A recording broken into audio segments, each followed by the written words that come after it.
दशहरा के उत्सव पर यहाँ प्रमुख रूप से उपस्थित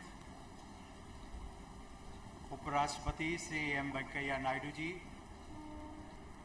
प्रधानमंत्री श्री नरेंद्र मोदी जी, पूर्व प्रधानमंत्री डॉक्टर मनमोहन सिंह जी, मंच पर उपस्थित सभी गणमान्य अतिथिगण, देवियों और सज्जनों, आज दशहरा के शुभ अवसर पर मैं सभी देशवासियों को अपनी हार्दिक शुभकामनाएं और बधाई देता हूं।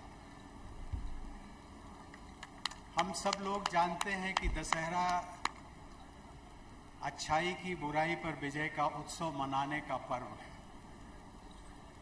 हम सब लोग ये भी जानते हैं कि ये नैतिकता और सदाचार की विजय और अनैतिकता की पराजय का भी पर्व है।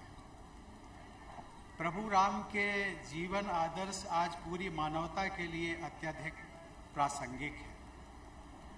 प्रभु राम के आदर्शों को हम सब लोग जानते हैं, मानते हैं, लेकिन मुझे लगता है उन आदर्शों की सार्थकता तभी कामयाब होगी जब हम सब लोग उन आदर्शों को अपने आचरण में भी ढालने का प्रयास करें।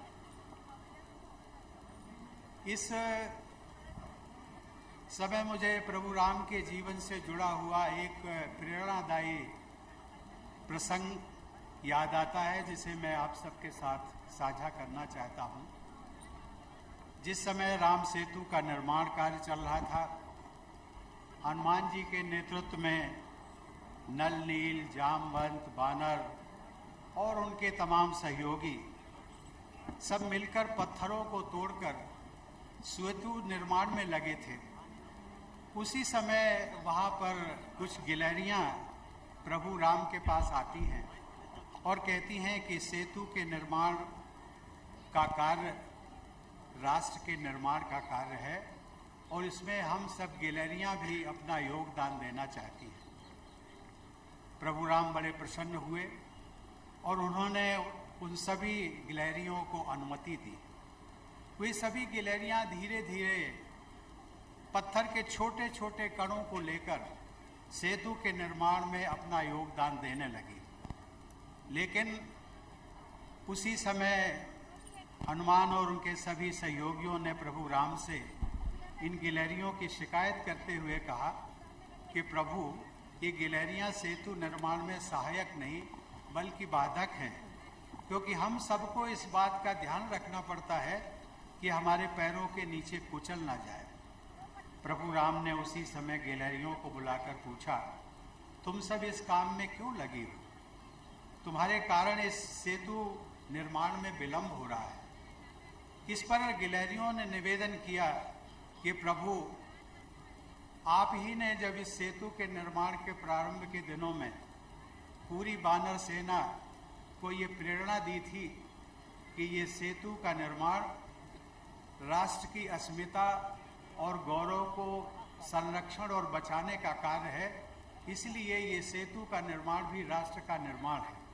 और इसीलिए हम लोगों ने एक निर्णय लिया कि हम भी इसमें अपना छोटा सा योगदान देंगे और इसीलिए हम सब गिलहरियां अपनी जान को जोखिम में डालकर भी इस कार्य में लगे हैं। ऐसा सटीक उत्तर सुनकर वहाँ सभी लोग स्तब्ध रह गए।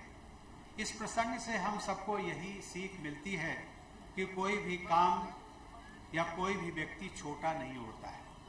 यदि हम सब अपने हर काम और जिम्मेदारी को निष्ठा, ईमानदारी, प्रामाणिकता तथा इस बोध के साथ करें कि यह काम राष्ट्र हित के लिए है और प्रभु राम के जीवन आदर्शों के अनुरूप है, तो मैं समझता हूँ कि हमारा हर काम राष्ट्र निर्माण में योगदान की भूमिका अदा करेगा। इस दृष्टि से आज इस रामलीला मंचन के आयोजक गण हों, मंचन के सभी कलाकार हों या आप सभी दर्शक हों, आप सब राष्ट्र निर्माता की श्रेणी में आते हैं।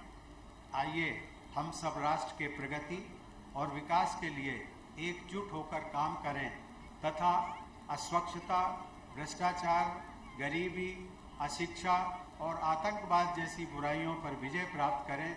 मैं पुनः सभी देशवासियों को विजयदशमी की शुभकामनाएं और बधाई देता हूं।